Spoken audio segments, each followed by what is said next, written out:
प्रेम से बोलिए सूर्य देव की जय।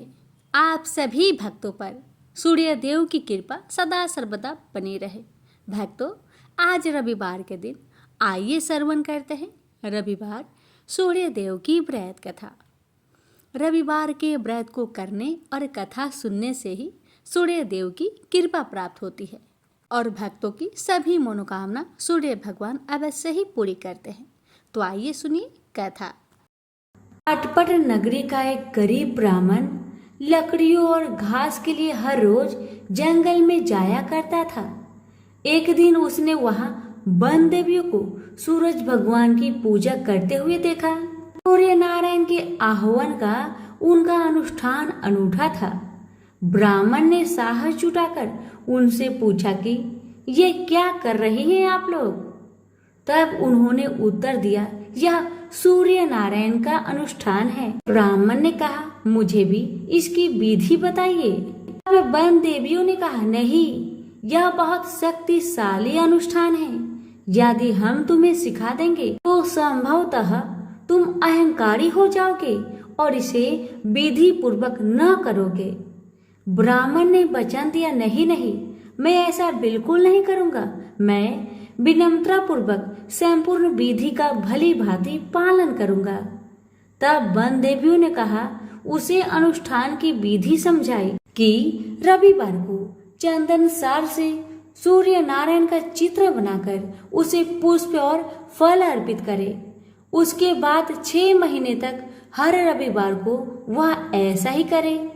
फिर उसके अगले 6 महीने गरीबों को दान करे।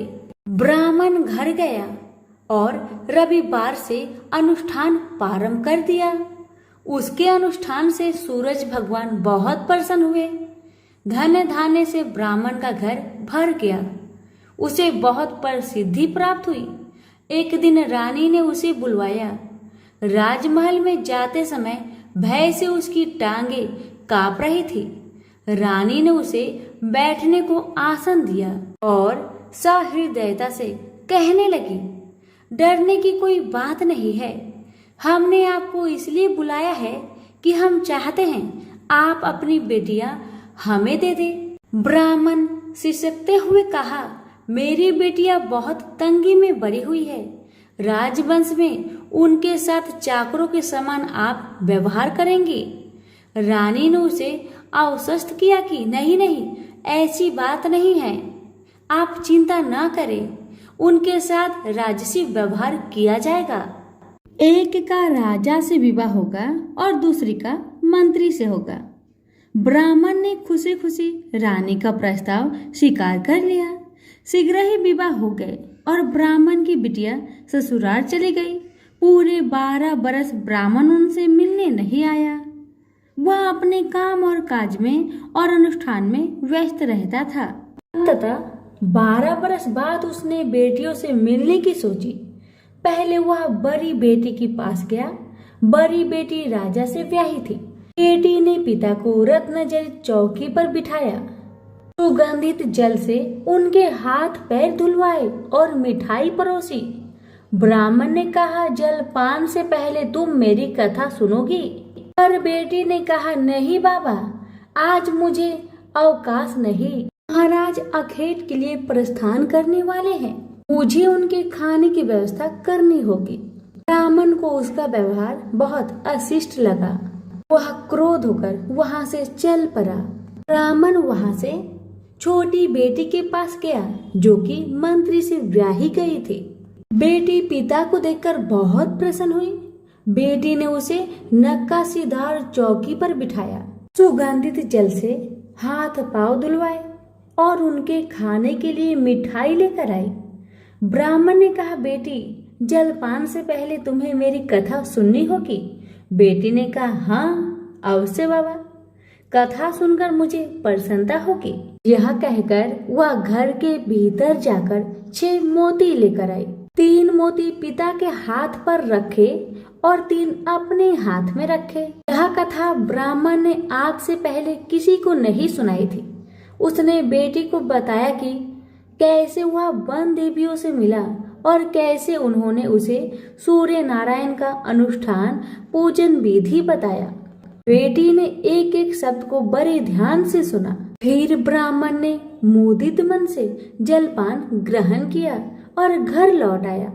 पंडिताइन ने बेटी की कुशल क्षेम पूछी। ब्राह्मण ने उसे सारी बातें बताई और कहा कि बड़ी वाली मेरी बेटी ने मेरी कथा नहीं सुनी, उसे इसका फल भुगतना पड़ेगा। और वही हुआ। उसका पति सेना लेकर दूसरे राज्य पर आक्रमण करने गया था और वापस नहीं लौटा, पर दूसरी बेटी ने उसकी कथा सुनी थी, सो वह सुखी थी। उसकी समृद्धि दिनों दिन बढ़ती गई। दुर्भाग्य से बड़ी बेटी का पिंड नहीं छोड़ा। उसके लिए एक एक दिन काटना दूभर हो गया था। एक दिन उसने अपने बड़े बेटे से कहा, घर में कुछ नहीं है, अपनी मौसी के पास जाओ और कोई उपहार लेकर आओ, वह जो दे घर ले आना। अगले रविवार को राजकुमार मौसी के घर गया। वहां वह तालाब पर गया और स्नान करने आई औरतों से पूछा, तुम किसके यहाँ काम करती हो? उन्होंने उत्तर दिया, हम मंत्री की पत्नी की दासियां हैं। राजकुमार ने कहा, अपनी मालकिन से जाकर कहो कि उनकी बहन का बेटा आया है। ये भी कह देना कि उसके कपड़े फटे हुए हैं, इसलिए वो उसे पिछले दरवाजे से महल के भीतर आने दे। दासिया उसे पिछले दरवाजे से भीतर ले गई। मौसी ने उसके नहाने के लिए सुवासित जल रखवाया, पहनने को नए कपड़े दिए और राजसी भोज करवाया। फिर उसने बेटे को मोहरों से भरा हुआ कद्दू दिया। वह चलने लगा तो मौसी ने कहा, इसे संभाल कर ले जाना, कहीं खोना मत। पर रास्ते में सूर्य भगवान ने माली के भेष धारण करके मोहर से भरा हुआ कद्दू चुरा लिया। वह घर पहुंचा तो माँ ने उससे पूछा कि मौसी ने तुम्हें क्या दिया? राजकुमार ने खाली हाथ दिखाते हुए कहा, जो भाग्य ने दिया वह कर्म ने छीन लिया, मौसी ने जो दिया वह रास्ते में खो गया। अगले रविवार को रानी ने दूसरे बेटे को भेजा। वह भी शहर के तालाब पर गया और नहाने धोने आई औरतों से पूछा, तुम कहाँ काम करती हो? औरतों ने कहा, हम मंत्री की पत्नी की दासियां हैं। अपनी मालकिन से कहो कि उसकी बहन का बेटा आया है। और उसे भी पिछले दरवाजे से भीतर ले जाया गया। नहाने और नए कपड़े पहनने के बाद राजकुमार ने भोजन किया। वह चलने लगा तो मौसी ने उसे मोहर से भरी हुई खोखली छड़ी दी और बोली, इसे संभाल कर ले जाना, कहीं खोना मत। रास्ते में सूरज भगवान ग्वाले का रूप धरकर आए और उसकी छड़ी चुरा लिए। वह घर पहुंचा तो रानी ने उससे पूछा कि मौसी ने तुम्हें क्या दिया? राजकुमार ने खाली हाथ दिखाकर कहा, जो भाग्य ने दिया वह कर्म ने छीन लिया। तीसरे रविवार को रानी ने तीसरे बेटे को भेजा। वह भी सीधे तालाब पर गया। मौसी ने उसकी भी वैसे ही खातिरदारी की। उसे नहलवाया, कपड़े दिए और खाना खिलाया। चलते समय उसने उसे मोहर से भरा हुआ खोखला नारियल दिया और कहा, इसे संभाल कर ले जाना, खोना मत। रास्ते में राजकुमार कुएं की जगह पर सुस्ताने के लिए रुका। जैसे ही उसने नारियल जगत पर रखा, वह लुढ़क कर कुएं में गिर गया। छपाक। वह घर पहुंचा तो रानी माँ ने पूछा कि वह क्या लाया है? राजकुमार ने जवाब दिया, जो भाग्य ने दिया वह कर्म ने छीन लिया। चौथा राजकुमार गया, तब भी वही हुआ। उसे मोहर से भरा हुआ कुल्हड़ मिला, जिसे सूर्य नारायण चील बनकर झपट ले गए। पांचवें रविवार को रानी खुद गई और जाकर तालाब पर खड़ी हो गई। छोटी बहन उसे खुद लेने के लिए आई और पिछले दरवाजे से घर में ले गई। नहलाने के बाद बताया कि उसकी विपत्ति का कारण यह है कि उसने बाबा की कथा सुनने से मना कर दिया था। फिर उसने दीदी को पूरी कथा सुनाई। रानी ने बहुत ध्यान से कथा सुनी और रविवार व्रत करने तक बहन के पास ही रही। और दोनों बहनें बहुत ही श्रद्धा भक्ति के साथ सूरज भगवान की आराधना करती। रानी का अनुष्ठान पूरा भी नहीं हुआ था कि उसके दिन फिर गए। से समाचार मिला कि वर्षों की युद्ध के बाद उसके पति विजयी होकर अकूट धन लेकर साथ लौट रहे हैं। राजधानी लौटते हुए राजा अपनी साली और बहू से मिलने के लिए वहां रुका। जब उसने सुना कि उसकी रानी भी यही है तो उसे लेने के लिए उसने पालकी और कुछ दासियां भेजी। नन्हे भांजे चिल्लाते हुए रानी के पास आए और कहने लगे, मौसी मौसी, तुम्हें लेने के लिए छत्र वाली पालकी आई है, साथ में हाथी घोड़े और सैनिक भी है। सब देखने के लिए बाहर भागे। बरसों की विरह और व्यथा के उपरांत राजा और रानी ने एक दूसरे का हालचाल पूछा।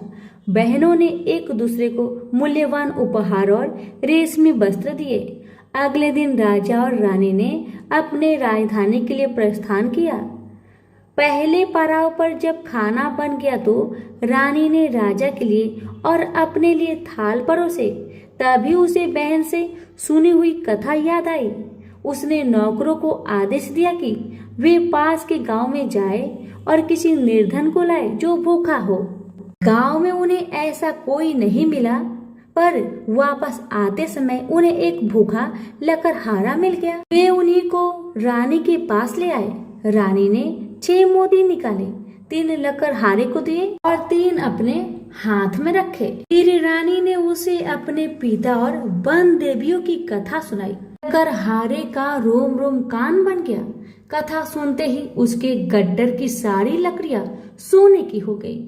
उसने शपथ ली कि वह पूर्ण विधि विधान से सूर्य नारायण का अनुष्ठान करेगा, बिल्कुल वैसे ही जैसे वन देवियों ने ब्राह्मण को सिखाया था।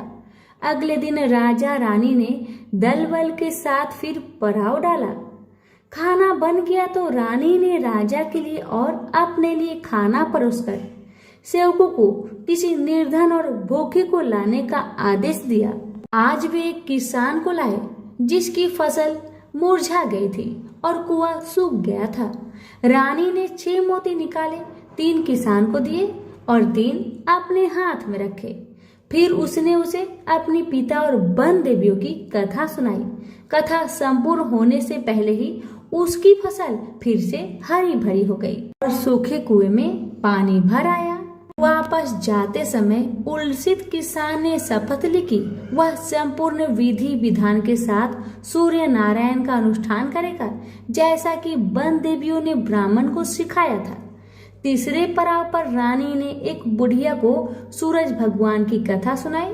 बुढ़िया का बेटा जंगल में खो गया था, दूसरा तालाब में डूब गया था और तीसरा सांप काटने पर मर गया था। रानी की कथा सुनते ही बुढ़िया के तीनों बेटे एक एक करके पड़ाव पर आ गए। बुढ़िया खुशी के आंसू बहाते हुए वहां से गई। उसने प्रण किया कि वह सूरज भगवान की उसी विधि से आराधना करेगी जो वन देवियों ने ब्राह्मण को सिखाया था। चौथे पड़ाव पर रानी के चाकर एक हाथ पांव विहीन आदमी को लाए। उसकी आंखें इतनी कमजोर थी कि उसे मुश्किल से ही कुछ दिखता था, यहाँ तक कि उसका कोई नाम भी नहीं था। लोग उसे लोथ कहते थे। चाकरों ने उसे जब देखा तब वह मुंह के बल पड़ा था। वे उसे उठाकर पड़ाव पर ले आए। रानी ने उसे नहलवाया और नए कपड़े पहनने को दिए। फिर उसने 6 मोती निकाले, 3 लोथ के पेट पर रखे और 3 अपने हाथ में रखे। फिर उसने उसे अपने पिता और वन देवियों की कथा सुनाई। अपाहिज आदमी ने पूरा श्रद्धा से कथा को सुना। कथा सुनते ही उसके हाथ पैर निकल आए और इसके आंखों की ज्योत भी लौट आई। वो भी जाते समय अति प्रसन्न होकर गया। उसने शपथ लिया कि वह सूर्य नारायण की विधि पूर्वक आराधना करेगा, जैसे कि वन देवियों ने ब्राह्मण को बताया था। अगले दिन राजा और रानी अपनी राजधानी पहुंच गए। वे महल में भोजन करने के लिए बैठे तो सूरज भगवान स्वयं प्रकट हुए और उनके साथ भोजन करने की मनसा दर्शाई। राजन ने महल के सारे दरवाजे खुलवा दिए और अनेकानेक उत्कृष्ट व्यंजन बनाने का आदेश दिया। प्रत्येक पकवान को 6 अलग अलग खुशबुओं के साथ परोसा गया। सूर्य नारायण और राजा खाने के लिए बैठे। सूर्य नारायण को पहले कौर में ही एक लंबा वाल दिखा। वह क्रोधित होकर चिल्लाए, यह किस अधम स्त्री का वाल है? रानी भय से पीली पड़ गई। उसे याद आया कि अपनी विपत्ति के 12 वर्षों में वह उल्टे के नीचे बैठकर कंघी किया करती थी। संभवतः वह उसी का बाल है। वह सूरज भगवान के पैरों में गिर पड़ी, पर सूरज भगवान ने उसे माफ नहीं किया। अंततः रानी ने मोटी मोटी कंबल ओढ़ी, उल्टी में से एक एक लकड़ी निकाली और उस लकड़ी और बाल को शहर के बाहर ले जाकर अपने बाएं कंधे के ऊपर से फेंका। तब कहीं सूर्य नारायण का क्रोध शांत हुआ और उन्होंने भोजन ग्रहण किया। ब्राह्मण, राजा, रानी, उनके बच्चे, मंत्री की पत्नी, लकड़हारा, किसान, बुढ़िया और वह आदमी जिसे लोथ कहा जाता था, सभी को सूर्य नारायण की अनुकंपा से लंबी आयु मिली। जब तक वो जिए सुख से जिए। तो सभी प्रेम से बोलिए सूर्य नारायण की जय। कथा अच्छी लगे तो दूसरों को शेयर करना ना भूले। धन्यवाद। द्वारपर की बात है। भगवान श्री कृष्ण एक बार अपनी बुआ कुंती के आश्रम काम्य वन में पहुंचे। उस समय पांडव लोग अज्ञातवास कर रहे थे। भगवान कृष्ण ने कहा, बुआ जी, मैं तुम्हें वनवासी भेष में देखकर दुखी हो जाता हूँ। मुझे सदैव इस बात की चिंता लगी रहती है कि पता नहीं कब दुष्ट दुर्योधन का प्रहार तुम्हारे ऊपर हो जाए। अतएव इस विपत्ति से छुटकारा पाने के लिए तुम भगवान सूर्य नारायण की आराधना करो। भगवान सूर्य ही सभी जीवों के नियंता और प्राण हैं। उनके तेज से ही जीवों का उद्धार होता है। भगवान कृष्ण ने बतलाया कि एक बार शंकर जी से पार्वती जी ने कुछ पूछा था, उसे मैं तुमसे बतलाता हूँ। शिव जी ने पार्वती जी से कहा, यदि तुम इस बात की जानकारी प्राप्त करना चाहती हो तो मथुरापुरी में जाओ। वहाँ सूर्य पुत्री यमुना जी की धारा प्रभावित होती है। यमुना के तट पर ऋषि, महर्षि, मुनि आदि निरंतर तपस्यारत रहते हैं। भगवान रुद्र की आज्ञा से पार्वती जी कालिंदी यमुना तट को चल पड़ी। कुछ ही दूर जाने पर उन्हें रास्ते में रोती बिलखती एक स्त्री दिखाई पड़ी। उसने बतलाया कि उसका नाम कुसुमवती है और उसका निवास कुसुमाकर वन के बीच में है। संतानहीनता होने के कारण उसके पति बसंत ने उन्हें त्याग दिया है और इस प्रकार वह निराश्रिता हो गई है। पार्वती जी उस स्त्री को साथ ले आगे चली गई। उन्हें रोती हुई एक दूसरी स्त्री मिली। उसने बताया कि मेरा नाम गंगा है।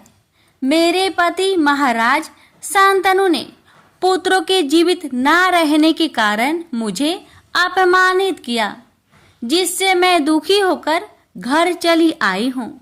इसी प्रकार थोड़ी दूर जाने पर मधुबन में माधवी नाम की एक स्त्री और मिली, जो पति के वैभव का नाश होने के कारण घर से निकाल दी गई थी।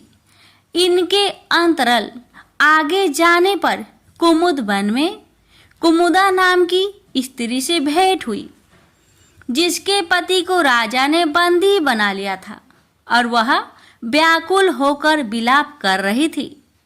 उन सभी स्त्रियों को साथ लेकर पार्वती जी यमुना तट पर जा पहुंची। उस तट पर पूजन उत्सव देखकर पार्वती जी ने ऋषि पत्नियों से पूछा कि यह किस देव की आराधना हो रही है, इस पूजन का विधान और फल क्या है। उनकी बात सुनकर एक ऋषि पत्नी ने कहा, यह जगत पिता सूर्य नारायण का व्रत है और सभी मनोरथों को पूर्ण करने वाला है। इस व्रत को करके प्रत्येक नर नारी अभिष्ट सिद्धि प्राप्त होती है। तुम्हारी भी यदि कोई वांछा हो तो इस व्रत को करके प्राप्त करो। ऋषि पत्नियों से ऐसी बात सुनकर पार्वती जी अत्यंत प्रसन्न हुई और उस व्रत के विधान का फल को जानकर शिव जी के पास लौट आई। पार्वती जी ने इस व्रत को करके विघ्न नाशक गणेश जी जैसे पुत्र को प्राप्त किया। प्रेम से बोलिए सूर्य नारायण की जय। प्राचीन काल में एक बुढ़िया रहती थी। वह नियमित रूप से रविवार का व्रत करती थी।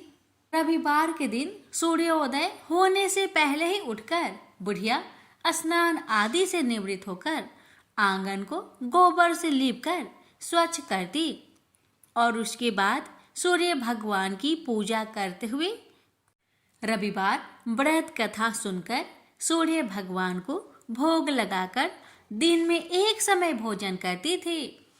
सूर्य भगवान की अनुकंपा से बुढ़िया को किसी प्रकार की चिंता एवं कष्ट नहीं था। धीरे धीरे उसका घर धन्य धान्य से भर रहा था। अब होता है ये कि उस बुढ़िया को सुखी होते देख उसकी पड़ोसन उससे जलने लगी। बुढ़िया ने कोई गाय नहीं पाल रखी थी, अतः वह बुढ़िया पड़ोसन के आंगन में बंधी गाय का गोबर लाती थी। पड़ोसन ने अपनी दिमाग लगाकर कुछ सोचकर उसने अपनी गाय को घर के भीतर ही बांध दिया। रविवार को बूढ़ी माई को गोबर ना मिलने से वह अपना आंगन नहीं लीप सके। आंगन ना लीप पाने के कारण उस बुढ़िया ने सूर्य भगवान को भी भोग नहीं लगाया और उस दिन खुद भी भोजन नहीं किया। सूर्यास्त होने पर बुढ़िया भूखी प्यासी सो गई। रात में भगवान ने उन्हें सपना दिया और भोजन ना बनाने और भोग ना लगाने का कारण पूछा तो बुढ़िया ने कहा भगवान को कि गोबर ना मिलने के कारण वो भोजन नहीं बना सकी। तब भगवान ने कहा कि माता, हम तुमको एक ऐसी गौ देते हैं जिससे सभी इच्छाएं पूरी होती है, क्योंकि तुम हमेशा रविवार को गोबर से लीप कर भोजन बनाती हो और भोग लगाकर ही खुद भोजन करती हो। इससे मैं खुश होकर तुम्हें वरदान देता हूँ। सपने में भगवान का यह वरदान पाकर जब बुढ़िया की आँख खुली तो देखा कि आंगन में एक अति सुंदर गौ और बछड़ा बंधे हुए हैं। गाय और बछड़े को देखकर वह खुश हो जाती है और घर के बाहर बांध देती है और खाने को चारा डाल देती है। जब पड़ोसन ने वृद्धा के घर के बाहर अति सुंदर गौ और बछड़े को देखा तो देश भावना से प्रेरित होकर उसका हृदय जल उठा और जब उसने देखा कि गाय ने सोने का गोबर दिया है तो वो गाय का सोने का गोबर ले गई और अपनी गाय के गोबर उसकी जगह रख दिया। रोजाना वह ऐसा करती रही और सीधी साधी बुढ़िया को कानों कान इसकी खबर तक ना होने दी। तब सर्वव्यापी ईश्वर भगवान सूर्य नारायण ने सोचा कि चालाक पड़ोसन की वजह से बुढ़िया ठगी जा रही है, तो उन्होंने शाम के समय अपनी माया से बड़े जोर की आंधी ला दी। आंधी के भय से बुढ़िया ने अपनी गाय को अंदर ही बांध दिया।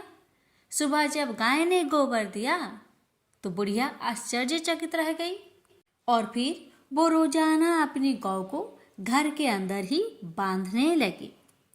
उधर पड़ोसन ने देखा कि बुढ़िया तो गौ को घर के अंदर बांधने लगी है, तो उसका सोने की गोबर उठाने की चाल कामयाब नहीं हो पा रही थी।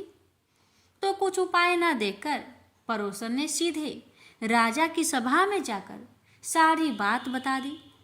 उसने राजा से कहा कि मेरे पड़ोसन में एक वृद्धा के पास ऐसी गाय है जो आप जैसे राजाओं के पास होना चाहिए, आप ही के योग है।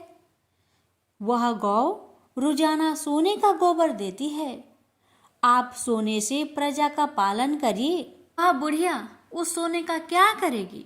राजा ने यह बात सुनकर अपने दूतों को बुढ़िया के घर जाकर गौ लाने की आज्ञा दे दी। अब बुढ़िया सुबह सुबह ईश्वर को यानी सूर्य नारायण को भोग लगाकर भोजन ग्रहण करने जा ही रही थी कि तभी राजा के कर्मचारी गाय खोलकर ले गए। यह देखकर बुढ़िया काफी रोई, जोर जोर से चिल्लाई, लेकिन कोई कर्मचारी ने एक ना सुनी। उस दिन फिर वृद्धा गौ के वियोग में भोजन ना कर सके और रात भर रो रो कर सूर्य नारायण से गाय को पुनः पाने की प्रार्थना करती रही। वहीं दूसरी ओर राजा गौ को देखकर बहुत प्रसन्न हुआ और सुबह ही जैसे वह उठा, सारा महल गोबर से भरा दिखाई देने लगा। राजा यह देखकर घबरा गया। भगवान ने राजा को सपने में कहा था कि हे राजा, गाय बुढ़िया को लौटा देने में ही तेरी भलाई है। रविवार के व्रत से प्रसन्न होकर मैंने ही उसे यह गाय दी थी। सुबह होते ही राजा ने बुढ़िया को बुलाकर बहुत सारे धन के साथ सम्मान सहित गौ और बछड़ा लौटा दिया। इसके साथ ही पड़ोसन को भी बुलाकर उचित दंड भी दिया। ऐसा करने से राजा के महल की गंदगी दूर हुई और उसी दिन राजा ने नगरवासियों को आदेश दिया कि अपनी समस्त मनोकामनाओं की पूर्ति के लिए रविवार का व्रत रखा करे। प्रेम से बोलिए सूर्य नारायण की जय। हे सूर्य नारायण, जैसी कृपा आपने बुढ़िया माई पर करी, वैसे ही कृपा आपकी कथा कहने वाले, सुनने वाले, हुक्कार भरने वाले सभी भक्तों पर करना और सभी भक्तों की हर मनोकामना को पूर्ण करना। जय सूर्य नारायण। एक माँ बेटी थी। माँ गाय चराने जाती। चैत्र का महीना आया, सूरज रोठा का रविवार आया।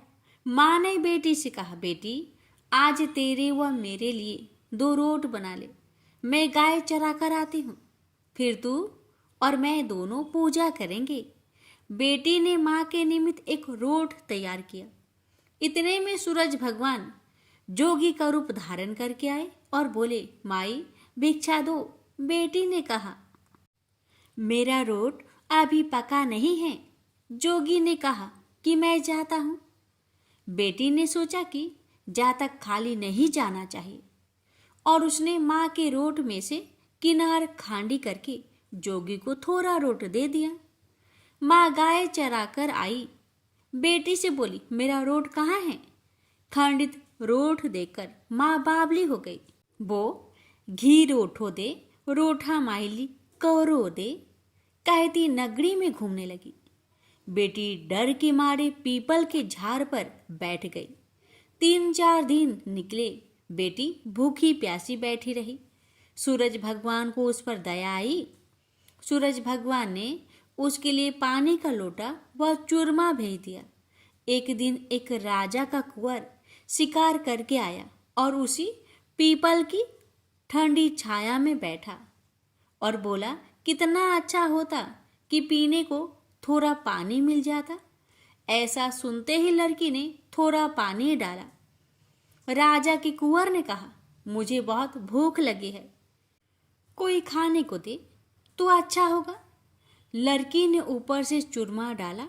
कुंवर की भूख प्यास मिट गई। वह विचार करने लगा कि यहाँ कोई है। यह सोचकर राजा ने अपने सिपाहियों को पीपल के पेड़ पर खोज करने भेजा। उन्होंने सब जगह देखा, उन्हें कुछ नहीं मिला। तो राजा का कुंवर खुद ऊपर चढ़ा और ढूंढा तो वो लड़की मिली। राजकुंवर ने कहा कि तू कौन है? तब लड़की ने अपनी कहानी सुनाई। राजा के कुंवर ने कहा, मेरे साथ शादी करोगी? लड़की बोली, आप तो नगर के राजा हैं, मैं गरीब व अनाथ लड़की हूँ, मेरे कोई नहीं है। राजा जी माने नहीं। गाजे बाजे के साथ उस कन्या को पीपल के नीचे ब्याह कर घर ले गए। बहुत दिन बीते। एक दिन माँ घूमती घामती महल के बाहर पहुंच गई और आवाजें देने लगी, घी रोठो दे, घी रोटा माइली कोर दे।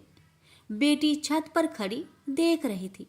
रानी ने सिपाहियों को भेजकर माँ को बुलाया और एक कमरे में ठहराया। कमरा बंद कर दिया। एक दिन राजा जी ने सारी चाबियां मांगी। रानी ने 6 कमरों की चाबियां दी पर 7वें कमरे की चाबी नहीं दी। राजा ने जीत करके 7वें कमरे की चाबी लाकर 7वां कमरा खोला तो आगे सोने की शिला देखी। राजा ने रानी से पूछा, ये क्या है? रानी ने कहा, ये मेरे पीहर की भेंट है। राजा बोले, हमको आपका पीहर देखना है। रानी ने कहा, मेरे पीहर नहीं है, आप तो मुझे पीपल के पेड़ के नीचे से ब्याह कर लाए थे। राजा हट करने लगे तो रानी सूरज भगवान से विनती करने लगी और 1.25 पहर का पीहर बासा मांगा। और राजा रानी पीपल के पेड़ के नीचे आए। वहाँ सारा कुटुंब था। कोई कहे मौसा जी आया, कोई कहे जीजा जी आया, तो कोई कहे फूफा जी आया। राजा रानी का अच्छा सत्कार किया। राजा को परिवार देखकर बहुत आनंद हुआ। 1 पहर पूरा हुआ। रानी घर चलने को कहने लगी। राजा बोला, इतना बढ़िया ससुराल इतनी जल्दी नहीं छूटेगा। अब तो रानी कुंवर की चिकोटी काटने लगी, उसे रुलाने लगी और कहा कि मेरे तो कुंवर रो रहा है, आप राजा जी जल्दी चलो। राजा रानी को पीहर वालों ने खूब दिया और विदा किया। जल्दी में राजा जी अपने पैरों की मोचरी व घोड़ी का तजना वहीं भूल गए। थोड़ा आगे जाते ही राजा को याद आया तो सिपाहियों से कहा कि रथ वापस घुमाओ, मेरी घोड़ी का तजना और मेरे पैरों की मोचरी वहीं रह गई है। रानी कहने लगी कि इतनी सी चीज के लिए पीछे वापस क्यों जाते हो? इतना धन उन्होंने दिया है। राजा ने एक नहीं सुनी। पीपल के नीचे गए और देखा कि वहां राजा जी का सामान पड़ा है, पत्ते उड़ रहे हैं, पर कोई परिवार वैभव नहीं है। राजा बोले, रानी ये सब क्या है? रानी बोली, मैंने सूरज भगवान से 1.25 पहर का पीहर बासा मांगा। मेरी तो एक माँ है जिसका रोट खंडित होने से वो पागल हो गई। घूमते घूमते महल के नीचे आई तो मैंने उसे बुलाकर कमरे में बंद कर दिया।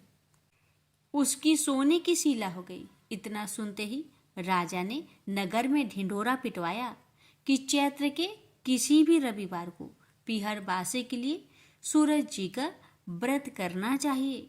जैसे सूरज भगवान ने रानी पर प्रसन्न हो उसे पीहर बासा दिया, वैसे सब पर सूरज भगवान कृपा करे। खोटी की खरी, अधूरी की पूरी, सूरज भगवान की जय। एक था राजा, एक थी रानी। उनके पास सिपाही, घोड़े, दास दासिया, धन दौलत सब कुछ था।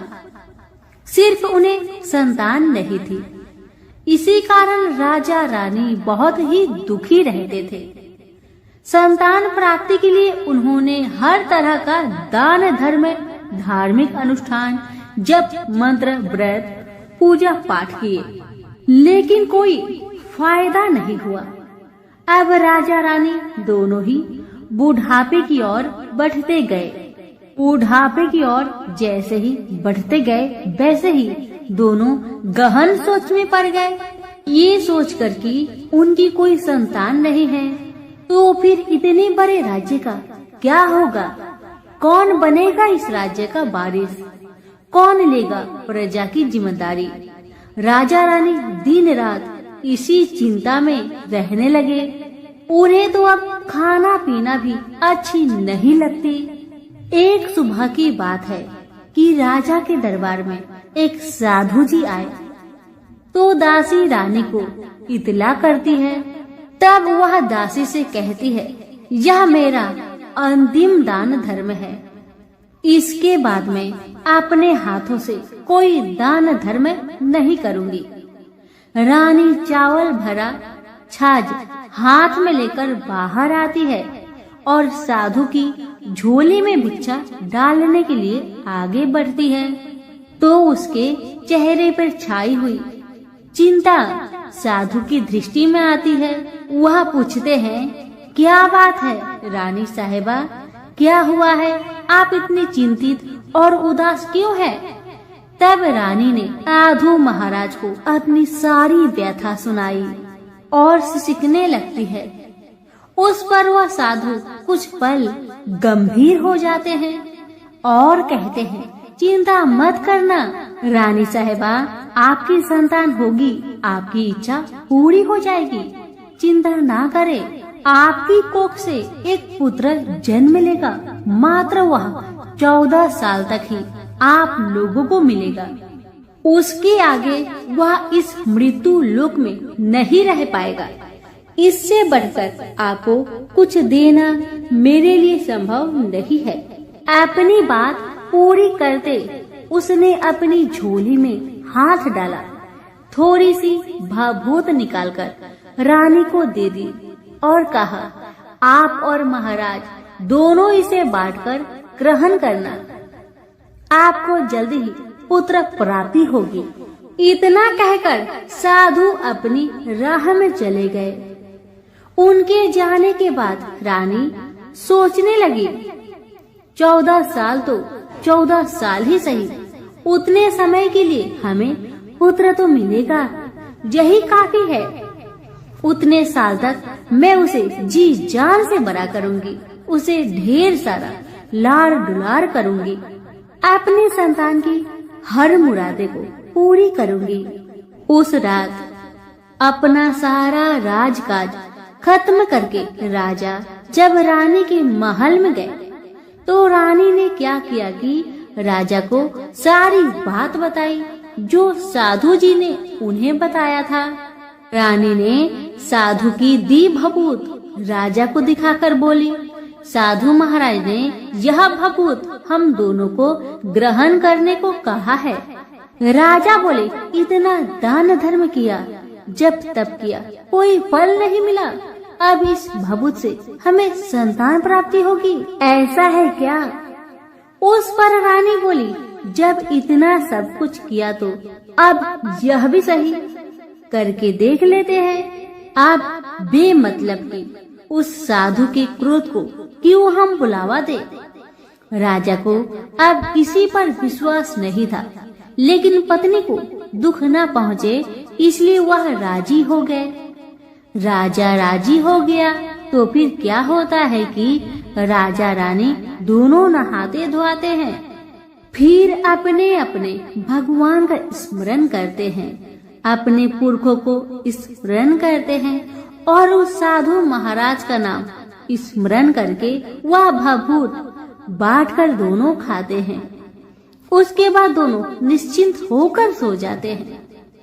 तो कुछ दिन गुजर जाते हैं और साधु द्वारा कहे अनुसार रानी गर्भवती हो जाती है। उस पर राजा रानी दोनों की खुशी का गमन नहीं समाती। राजा रानी से बोला, महारानी सचमुच साधु महाराज की कृपा हो गई। समय बीतते गया, 9 महीना पूरा हो गया तो रानी ने एक सुंदर गोरे पुत्र को जन्म दिया। राजा ने बड़ी धूमधाम से पुत्र का नामकरण किया। सारे राज्य में 8 दिन तक अन्य सत्पर्ण रखा, उत्सव मनाया गया। अब पुत्र की कुंडली देखने के लिए राज्य के सबसे विद्वान पंडित जी को बुलाया। पंडित जी आते ही कुंडली देखकर बड़े चिंतित में पड़ गए और कहने लगे, महाराज हमारा राजपुत्र सिर्फ 14 साल तक हमारे पास रहेगा। राजा को इस बात की भनक थी ही, रानी को भी साधु महाराज की बात याद थी। दोनों पति पत्नी चुपचाप रहते हैं। उसके बाद राजा और रानी बड़े लाड़ प्यार से बेटे की परवरिश करते हैं, उसकी हर ख्वाहिश पूरी करते हैं। थोड़े समय के लिए ही सही भगवान ने संतान की अपनी मुरादें पूरी कर दी। इसे वे समाधान मानते थे। राजपुत्र दिन प्रतिदिन बड़ा होता है। जब वह 7 साल का हो जाता है तो राजा एक अच्छे गुरु की नियुक्ति करके उसे पढ़ाई लिखाई, राजशास्त्र, शास्त्र विद्या, घोड़सवारी इत्यादि 12 विद्याओं का शिक्षण देते हैं। जब वह सब शास्त्र विद्या में पारंगत हो जाता है और 12 साल की उम्र का हो जाता है तब एक अच्छी सी राजकन्या खोजकर उसकी शादी कर दिया गया। शादी के 2 साल बीत जाते हैं, बेटा 14 साल का हो जाता है। एक दिन राजपुत्र राजा से बोला, पिताजी मैं अपना सारा राज्य घूमकर देखना चाहता हूँ, आज तक मैंने सिर्फ इस राजबाड़े के अतिरिक्त कुछ नहीं देखा है। बेटे की बात सुनकर राजा बड़ी चिंतित हुए, क्योंकि पुत्र को 14वां साल शुरू हो गया था। अब कोई अनहोनी होने का वक्त नजदीक आ पहुंचा था, लेकिन राजा ये सब बातें पुत्र को बता नहीं सकता था। वह क्या करता है कि चेहरे पर खुशी लाकर बेटे से कहता है, हाँ हाँ जरूर जाओ बेटा, जरूर। तुम्हें अपना सारा राज्य घूमकर देखना चाहिए, कहाँ क्या है ये सब जानना चाहिए। कल तो मेरे बाद तुम ही को राजा बनना है। मात्र एक बात का ध्यान रखे कि तुम जहाँ जा रहे हो, क्या कर रहे हो, क्या बात अपनी पत्नी को नहीं बताना। पुत्र ने कहा, ठीक है पिताजी, आपने जो कहा है मैं वैसा ही करूँगा। तो होता है ये कि राजपुत्र दिन भर अपने पत्नी के साथ मौज मस्ती करता है, खुशियाँ मनाता है और रात को ठीक 12 बजे बिस्तर से उठकर बाहर चला जाता है। फिर पौ फटने से पहले वापस अपने महल में आकर सो जाता है। ऐसे बहुत दिनों तक चलता रहा। अब पुत्र का 14वां साल खत्म होने में कुछ दिन ही बाकी रहते हैं। इतने में ये होता है कि उसकी पत्नी यानी छोटी रानी रात में जाग जाती है। वह देखती है कि बिस्तर पर राजपुत्र नहीं है। वह महल में सब जगह देखती है तो राजपुत्र कहीं भी नजर नहीं आते। तो ये बात वह किससे कहेगी और क्या करेगी? बेचारी चुपचाप रहती है। फिर भोर होने पर वह देखती है कि उसका पति अपनी जगह पर सोया है। छोटी रानी अपने पति से कुछ नहीं पूछती, लेकिन दूसरी रात भी वैसा ही होता है। तीसरी रात, चौथी रात, ऐसे ही बहुत दिन तक चलता है। रानी बहुत चिंतित हो जाती है। पति रात को जाता कहाँ है, किससे मिलने जाता है? छोटी रानी के मन में ढेर सारी सवाल उमड़ जाते हैं, लेकिन छोटी रानी को राजकुमार से सवाल करने में डर लगता था। शायद उसका पति गुस्सा हो बैठे। सास ससुर से पूछने के बारे में सोचा तो उसकी कुल मर्यादा बीच में आ जाती थी। इसी तरह मन ही मन में बेचैन रहती थी। इस हालत में उसे खाने पीने में दिलचस्पी नहीं होती थी।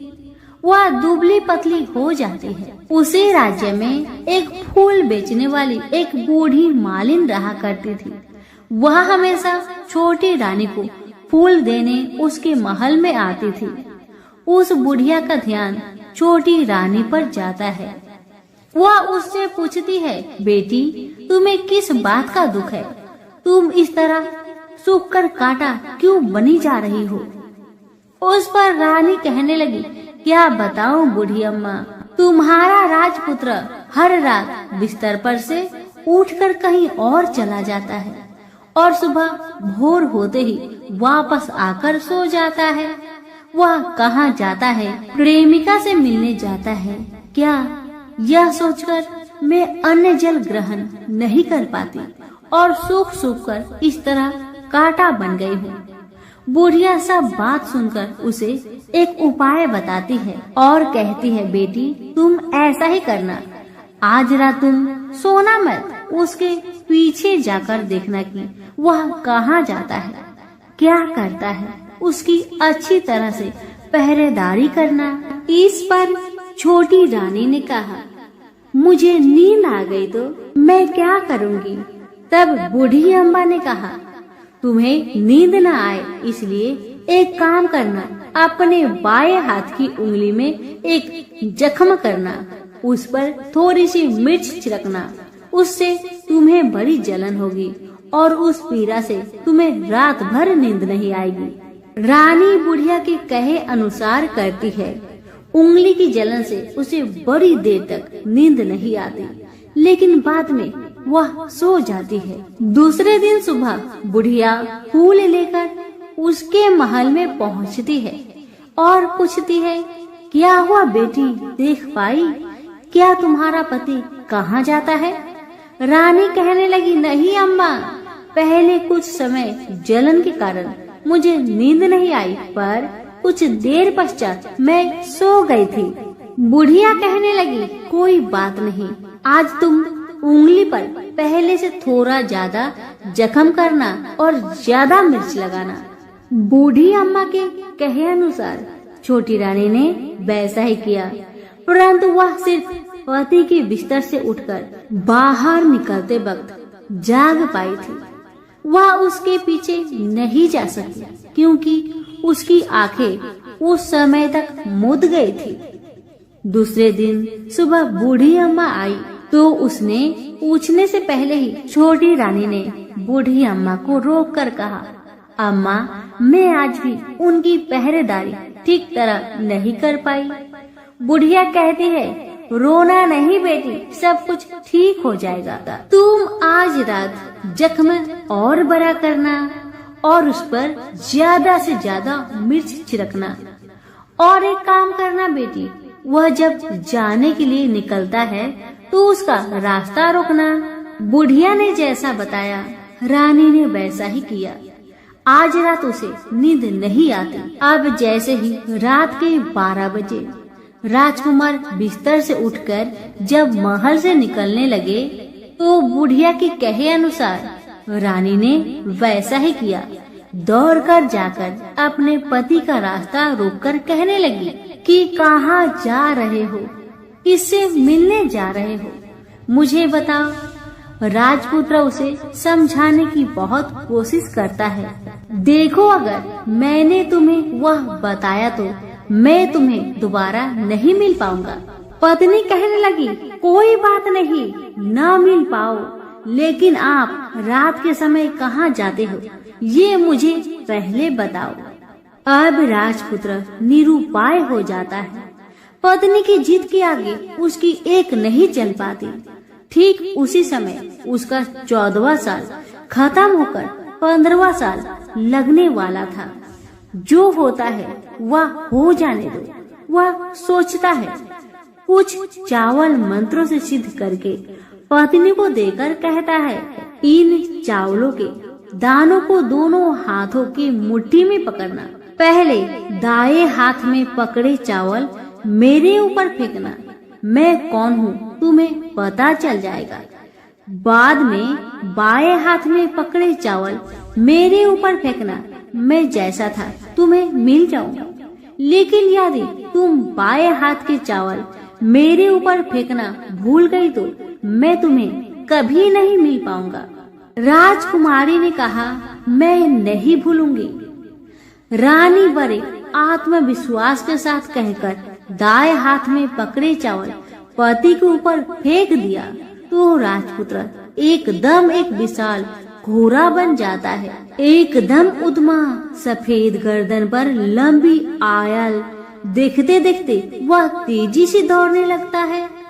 रानी उस घोड़े को एकदम आश्चर्य से देखने लगती है और पति ने बाएं हाथ के चावल फेंकने की जो बात कही थी वह भूल जाती है। उसकी आंखों के सामने घोड़ा महल से बाहर निकलकर चला गया। घोड़ा जो महल से बाहर गया तो वह वापस नहीं आया। अब रानी को बड़ा पश्चाताप हुआ। वह स्वयं को कोसने लगी, लेकिन अब कोई फायदा नहीं होने वाला था। राजपुत्र अब वापस नहीं आने वाला था। सुबह होते ही महाराजा महारानी को सब बात पता चली। उन्हें बहुत दुख हुआ। वे बिस्तर पकड़ते हैं और राह देखते हैं कि एक दिन उनका बेटा वापस आ जाए। इस तरह 1 महीना गुजरा, 2 महीने गुजरे, 3 महीने गुजरे, आखिर 6 महीने पूरे हुए। राजपुत्र का कोई आता पता नहीं लगा। प्रधान राजपुत्र को ढूंढने के लिए राज्य के गांव-गांव सिपाही भेजा गया, लेकिन उन्हें कोई सफलता नहीं मिली। इधर रानी अपनी हठ के कारण पति गायब हो गया, यह सोचकर स्वयं को मन ही मन कोसती रही और प्रण लेती है कि कुछ भी करके पति को ढूंढ लाएगी और उसे वापस घर ले आएगी। एक दिन वह सुबह उठकर सास ससुर के महल में जाती है और कहती है कि मैं अपने पति की खोज में जा रही हूँ। महाराजा महारानी को और क्या चाहिए था, बस उनका बेटा उन्हें वापस मिल जाए। बहू को उन्होंने अनुमति दे दी और कहा कि बेटी तुम्हें जहाँ जाना है जाओ, जो करना है करो, पर मेरा बेटा को लेकर ही वापस आना। भगवान तुम्हें कामयाबी दे। अब रानी क्या करती है कि अपना शाही भेष बदलकर एक सेठानी बन जाती है। कुछ दास दासियों को, कुछ नौकरों को साथ में लिया, कुछ सामान साथ लिया और राज्य की सीमा पर जाकर वहाँ एक भोजनालय खोल दिया। वह आने वाले सब यात्रियों को खाना मुफ्त में देने लगी। मात्र एक शर्त रखी कि खाने वालों को उसकी देखी कोई अजीब चीज उसकी मालकिन को यानी राजकन्या को बतानी पड़ेगी। तो वहाँ आने वाला हर नागरिक अपनी तरफ से मैंने यह देखा, मैंने वह देखा कहकर वहाँ से मुफ्त खाना खाकर जाता था। परंतु रानी को जो बात चाहिए थी वह अब तक किसी से नहीं मिली थी। ऐसे ही कुछ दिन बीत गया तो इधर होता है कि रानी के महल फूल लेकर जाने वाली बुढ़िया के एक बेटा और बहू थे। उनका एक छोटा बेटा था, यानी बुढ़िया का एक पोता था। बेटा और बहू सुबह काम के लिए निकलते थे तो पोते को संभालने की जिम्मेदारियां बुढ़िया पर रहती थी। बुढ़िया दिन भर पोते को संभालती थी। एक दिन होता है कि बुढ़िया को पान खाने की आदत थी, तो पान खाने के लिए चूना चाहिए था। बुढ़िया उसे तैयार करने के लिए सीपियाँ लेकर आई। इन सीपियों भूनने के लिए गोबर के कंडे चाहिए थे। कंडे इकट्ठा करने के लिए वह बांस की टोकरी लेकर चरवाहे के मैदान में गई। वहाँ बहुत सारे कंडे थे। उन्हें जमा करते करते उसे घर आने में अंधेरा हो गया। इस और शाम होते ही काम से वापस बेटा बहू घर पहुँचे तो देखा कि बच्चा घर पर अकेला है और रो रहा है। वे दोनों गुस्से से लाल पीले हो गए। इतने में बुढ़िया घर आ पहुँची। बेटा ने पूछा, पोते को घर पर अकेला छोड़कर तुम कहाँ गई थी? बुढ़िया बताने लगी कि मैं गोबर के कांडे इकट्ठा करने गई थी। इस पर बेटा बोला, दोबारा बच्चे को अकेला घर पर छोड़कर यदि कहीं गई तो मैं तुम्हें बहुत पीटूंगा। बुढ़िया कहने लगी, नहीं बेटा, फिर कभी ऐसा नहीं करूंगी। लेकिन दूसरे ही दिन बुढ़िया वह बात भूल गई और फिर चरवाहे के मैदान पर कंडे इकट्ठा करने चली गई। शाम को जब बेटा बहू काम से वापस लौटे तो देखते हैं कि बच्चा घर पर अकेला है और वह रो रहा है।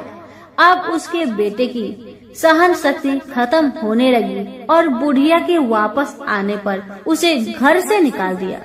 बुढ़िया रात भर घर के बाहर अंधेरे में बैठी रही और सुबह होते ही हाथ में टोकरी लेकर कंडे इकट्ठा करने के लिए निकल गई। उस दिन उस पर कंडे इकट्ठा करने का मानो पागलपन सवार था। कंडे इकट्ठा करते करते जब अंधेरा छा गया उसे मालूम ही नहीं चला। उसे जब ध्यान आया तो गांव का रास्ता भी ठीक तरह से दिखाई नहीं दे रहा था।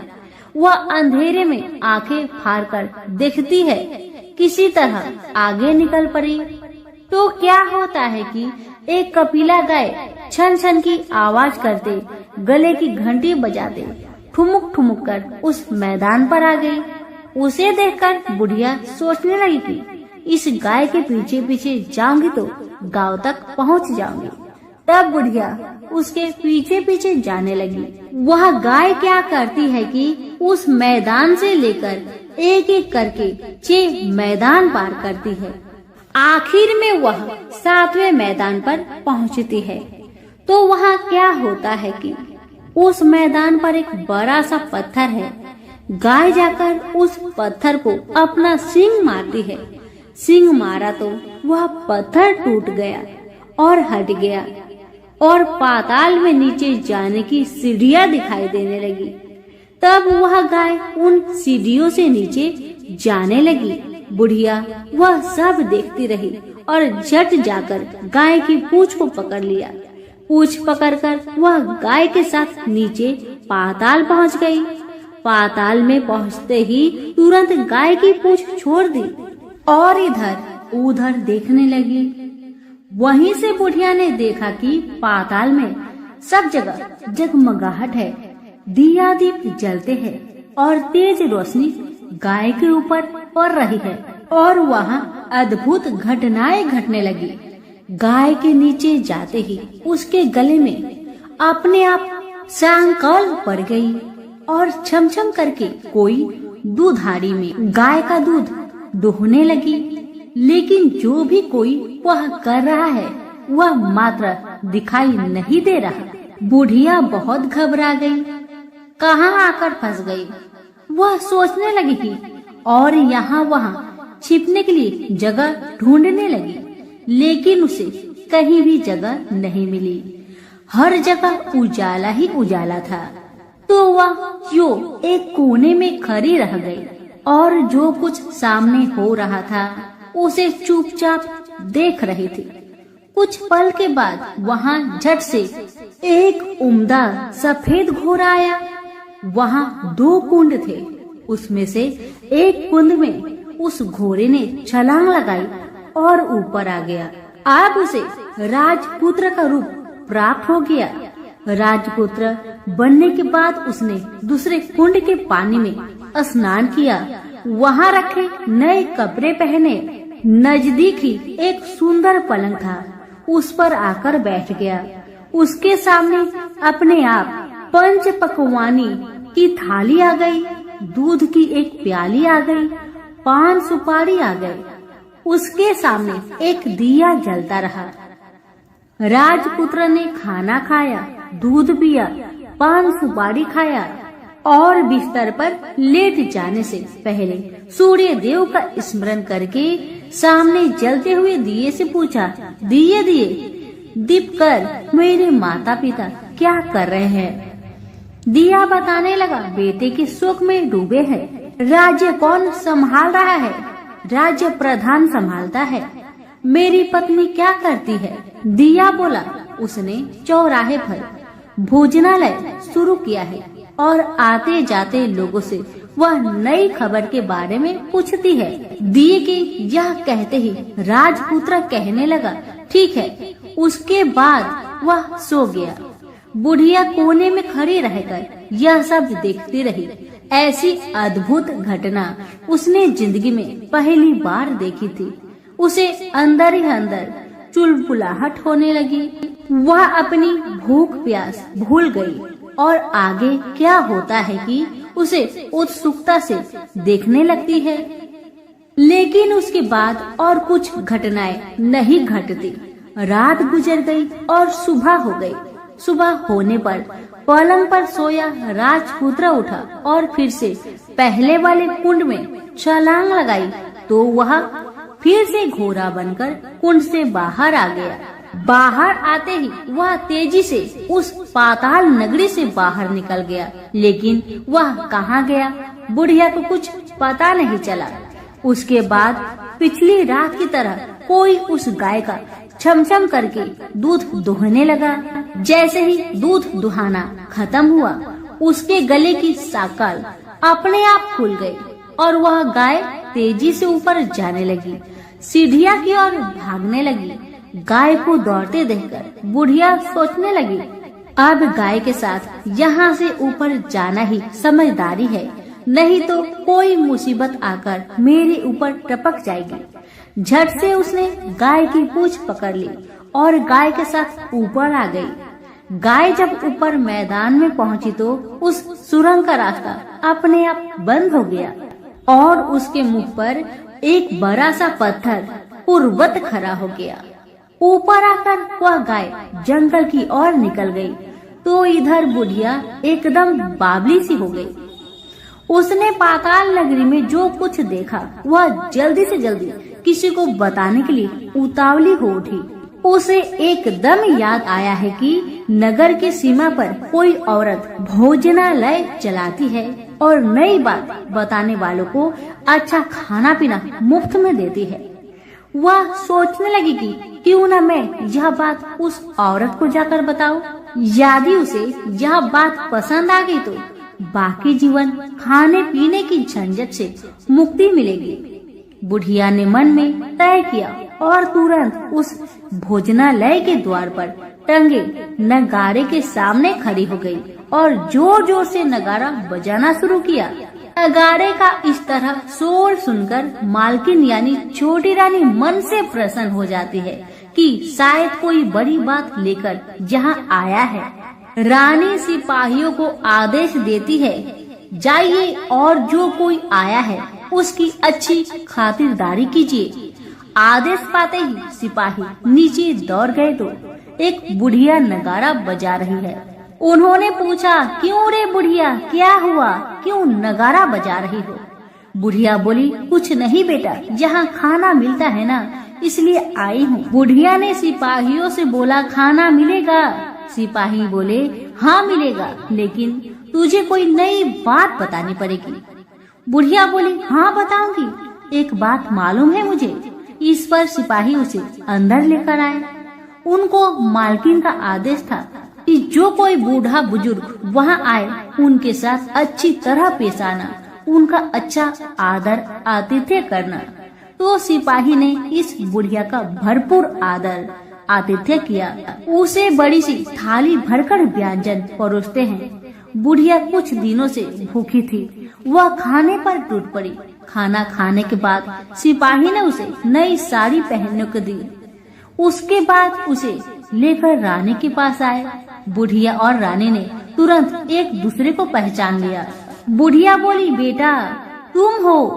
और रानी बोली, बूढ़ी अम्मा आप है? बड़ी देर तक दोनों भली भांति की बातें करती रही। आखिर कुरवनी बुढ़िया से कहने लगी, अम्मा अब बताओ तुमने क्या बात नई देखी है?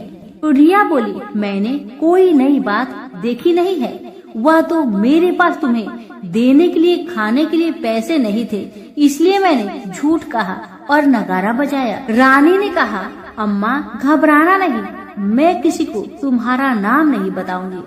फिर भी बुढ़िया मैंने क्या देखा, कब देखा करके आनाकानी करने लगी। इस पर कुंवर रानी ने उससे कहा, देखो अम्मा, यदि तुमने मुझे वह नई बात बताई तो मैं जिंदगी भर तुम्हारी देखभाल करूंगी, तुम्हें रानी माता की तरह रखूंगी। अब बुढ़िया बताने को तैयार हो गई। उसने जो कुछ उस चर गवाहे वाले मैदान पर देखा था वह सब कुछ कुंवर रानी को बता दिया। बुढ़िया की वे बात सुनकर कुंवर रानी को यकीन हो गया कि वह राजपुत्र उसी का पति है। वह तुरंत बुढ़िया से कहने लगी, अम्मा मुझे उस जगह पर ले चलो। तब बुढ़िया बोली, नहीं बेटी, वह पाताल राज्य है, सांप है, यदि किसी ने तुम्हें देख लिया तो तुम्हारी जान खतरे में पड़ सकती है। लेकिन रानी उसकी एक भी नहीं सुनती, उसे उस जगह ले जाने के लिए हठ करने लगी। आखिर में बुढ़िया ने उसका कहना मान लिया और कहने लगी, ठीक है, मैं तुम्हें वहाँ लेकर चलती हूँ, और आज नहीं कल वहाँ जाना है तो शाम को ही जाना होगा। तो दूसरे दिन दोपहर को रानी बुढ़िया के साथ उस मैदान पर गई और एक जगह छुपकर गाय की आने की राह देखने लगी। दिन ढलते ही अंधेरा घेरने लगा है और गाय हमेशा की तरह वहाँ आ गई।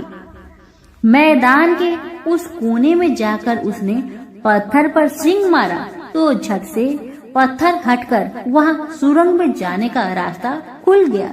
गाय उस रास्ते से नीचे उतरने लगी तो बुढ़िया रानी से कहने लगी, जल्दी आगे बढ़ो बिटिया, हम गाय की पूंछ पकड़कर नीचे उतरेंगे। तो दोनों गाय की पूंछ पकड़कर नीचे उतर गई। बुढ़िया पहले जिस कोने में छिपी हुई थी उसी कोने में छिप गई। अब नीचे सब कुछ पहले जैसा घटित हो रहा था। गाय के गले में अपने आप साकल पड़ गई। कोई अदृश्य रूप से उसका दूध दोहने लगा। एक सफेद उद्मा घोड़ा ने आकर एक कुंड में छलांग लगाई तो राजपुत्र के रूप में ऊपर आया। वह राजपुत्र दूसरे कुंड में नहाने लगा। बाद में उसके सामने खाने की थाली आ गई, दूध की प्याली आ गई, पान बीड़ा आ गई। राजपुत्र सब ग्रहण करके सोने के लिए पलंग पर गया तो सोने से पहले सूर्य देव का स्मरण करके दिए से पूछने लगा, दिए दीपंकर, मेरे माता पिता क्या कर रहे हैं? तो दिया कुछ जवाब नहीं दिया, बल्कि वह बुझने लगा है। तब राजपुत्र को कुछ अघटित हुआ। इसका संदेह हो गया कि वह उदास हो गया और जो कुछ हुआ है वह हो जाने दो। ऐसा सोचकर सोने के लिए बिस्तर पर लेट गया। अब रानी का संयम छूट गया। वह दौड़कर पति के पास गई और उसके पैर पकड़ने के लिए आगे बढ़ने लगी। राजपुत्र तुरंत ही पत्नी को पहचान लिया। वह झट से पीछे हट गया और चिल्लाने लगा, नहीं, मुझे मत छूना, सर्वनाश हो जाएगा। रानी दोनों हाथ जोड़कर पति से अपनी भूल स्वीकार करने लगी। स्वामी, मुझसे भूल हो गई है। मुझे आपसे नहीं पूछना चाहिए था कि आप रात को कहाँ जाते हो। मैं अपनी भूल स्वीकार करती हूँ। मुझे मेरी भूल की सजा मिल गई है। अब आप घर चले। आपके वियोग में आपके माता पिता ने बिस्तर पकड़ लिया है। आपकी प्रजा भी बहुत दुखी है। उस पर राजपुत्र कहने लगा, वही तो एक बार तुम गलती कर बैठी हो, अब दोबारा मत करना, नहीं तो आज मैं तुम्हें जो दिख रहा हूँ वह भी नहीं दिखूंगा। रानी अब विलाप करने लगी, जोर जोर से जमीन पर सिर पटकने लगी। राजपुत्र के मन में उसके प्रति दया उत्पन्न हो गई। वह उससे कहने लगा, यदि तुम मुझे पाना चाहती हो तो तुम्हें एक काम करना होगा। काम कठिन है, लेकिन वह तुम्हें अकेले करना होगा। कहो स्वामी, आप क्या कहते हैं? कितना भी कठिन काम हो मैं पूर्ण करूंगी। रानी कहती है। इस पर राजपुत्र ने उसे बताया, इस पाताल से ऊपर जाते ही तुम्हें एक घना जंगल नजर आएगा। ऐसे 6 जंगल पार करने के पश्चात 7वां जंगल मिलेगा। वह जंगल सबसे घना है। उस जंगल में बीचों बीच एक पीपल का पेड़ है। उसके आसपास की जगह पत्ते, फंदे, जटाएं, कांटे इत्यादि से ढक चुकी है। वहाँ बाघ, शेर, भालू, सांप सभी धमा चौकड़ी बैठी है। तुम्हें उन सबको भगाकर वह जगह साफ करनी है। उसकी गोबर से लिताई करके पवित्र बनाना है। रंगोली से सजाना है। उसके बाद वहाँ धूप, कपूर, अगरबत्ती जलानी है। फूल कुमकुम से पेड़ की तने की पूजा करनी है। दूध दही से बने चावल का भोग चढ़ाना है। यह सब तुम्हें दोपहर के 12 बजने के पहले करना होगा। 12 बजने के समय तुम्हें उस जगह पर बैठकर सूर्य भगवान का ध्यान करना होगा। ठीक 12 बजे सूर्य भगवान का रथ वहाँ उतरेगा। वे वह सब देखकर खुश हो जाएंगे और कहेंगे, जिस किसी ने यह सब किया है उसे मैं मन चाहा फल दूंगा। तो तुम सामने जाकर उसके रथ का दाहिना घोड़ा मांगना, मैं तुम्हें मिल जाऊंगा। इतना बात कहकर राजपुत्र अपने पलंग पर सो गया और छोटी रानी भोर होने की राह देखने लगी। भोर होते ही वह बुढ़िया के साथ गाय की पूंछ पकड़कर ऊपर आ गई। ऊपर आने के बाद वह बुढ़िया से कहने लगी, अम्मा, अब मैं अकेले ही आगे जाऊंगी, तुम भोजनालय वापस जाओ। वह जंगल में जाकर राजपुत्र की बताई जगह ढूंढने लगी और स्वयं आरी से वह जगह साफ कर दी। बाद में राजपुत्र ने जैसे बताया वैसी लिपाई पुताई करके वापस आ गई। दूसरे दिन पौ फटने से पहले ही और जंगल में उस जगह पहुंची। वहां जाकर इत्र गुलाब का पानी छिड़ककर वह जगह सुगंधित की। धूप अगरबत्ती जलाकर उसे पवित्र किया और पूजा की। सब सामग्री वहां तैयार रखकर सूर्य भगवान का ध्यान करने बैठ गई, जैसे कि पति ने बताया था। दोपहर को ठीक 12 बजे सूर्य भगवान का रथ उस पीपल के पेड़ पर आकर रुका है। सूर्य भगवान ने जब रथ से नीचे देखा तो सुगंधित वातावरण देखकर बहुत खुश हुए और फिर बोले, जिस किसी ने यह काम किया है वह यहाँ आकर मुझसे कुछ भी मांगे, मैं उसे दूंगा। रानी ने जब ये शब्द सुना तो बिना समय गवाए दौड़कर उनके सामने आ गई और उनको साष्टांग नमस्कार करके बोली, भगवान वह मैं ही हूँ, मैंने यह जगह साफ की है। भगवान बोले, अच्छा तो तुम्हें जो चाहिए वह मुझसे मांगो।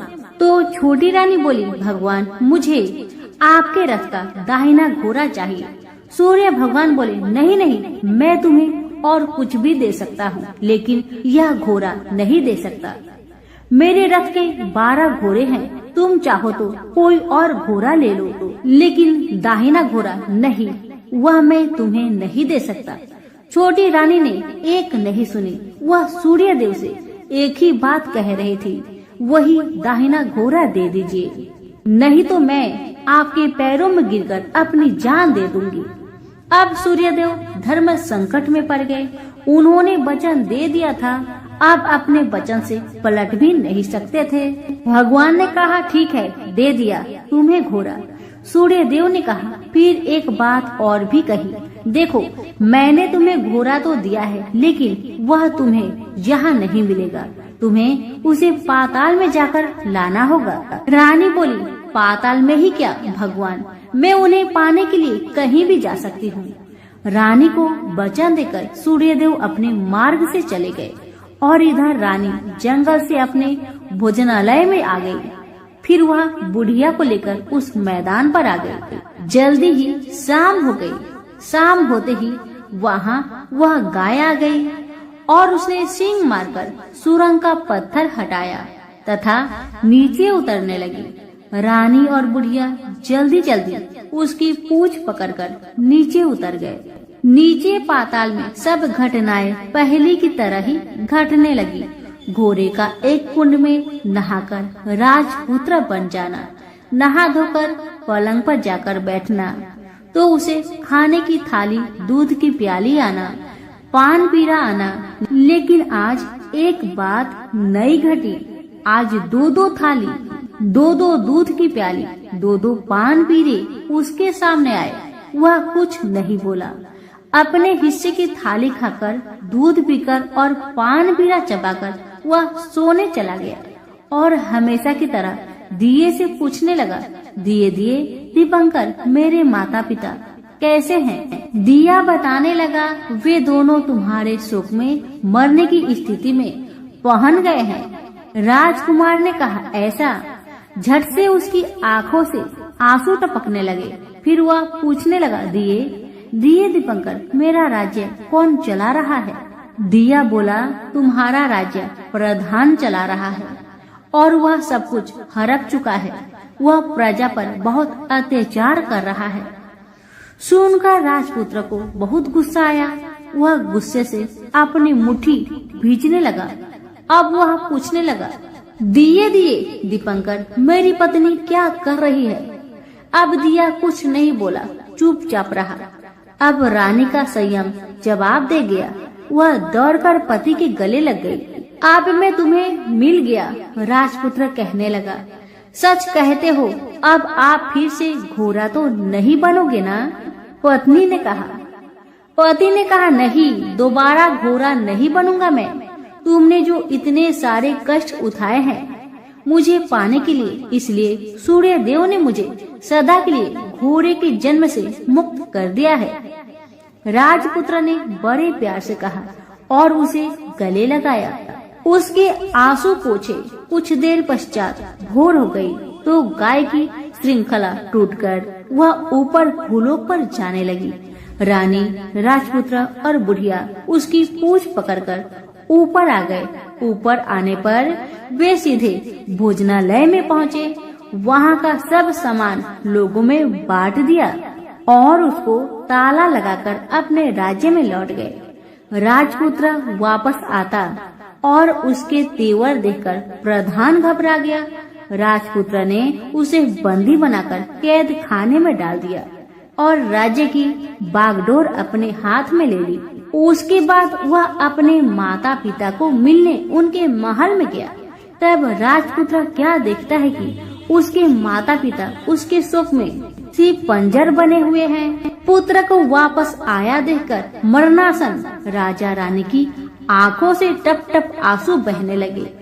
इन दोनों ने पुत्र को गले लगाया, उसे प्यार से सहलाया। इतना होने के बाद उनके सेहत में एकदम सुधार आने लगा। वे अब बिस्तर से उठकर बैठ गए, पुत्र को आशीष देने लगे। राजपुत्र के आने की खबर तुरंत राज्य भर में फैल गई। प्रजा खुशी से फूली नहीं समाई। प्रजाजन राजमहल के सामने इकट्ठे हो गए। राजपुत्र ने भी उन्हें दर्शन दिए और आज से उन्हें कोई दुख नहीं पहुंचाएगा, ऐसा वचन भी दिया। अब राजा अपने पुत्र का राज्य अभिषेक करके उसे सिंहासन पर बैठाता है और बहू को महारानी का दर्जा देता है और स्वयं अपनी पत्नी के साथ ईश्वर स्मरण करते हुए खुशी से दिन बिताता है। महाराज बना राजपुत्र अच्छी तरह से राज्य चलाने लगा और अपनी पत्नी के साथ सुख शांति से जीवन बिताने लगा। उस बुढ़िया को रानी ने अपने ही पास रख लिया, उसकी अच्छी तरह से देखभाल करने लगी। बुढ़िया और उसके बुढ़ापे के दिन खुशी से गुजरने लगे। तो प्रेम से बोलिए सूर्य भगवान की जय हो।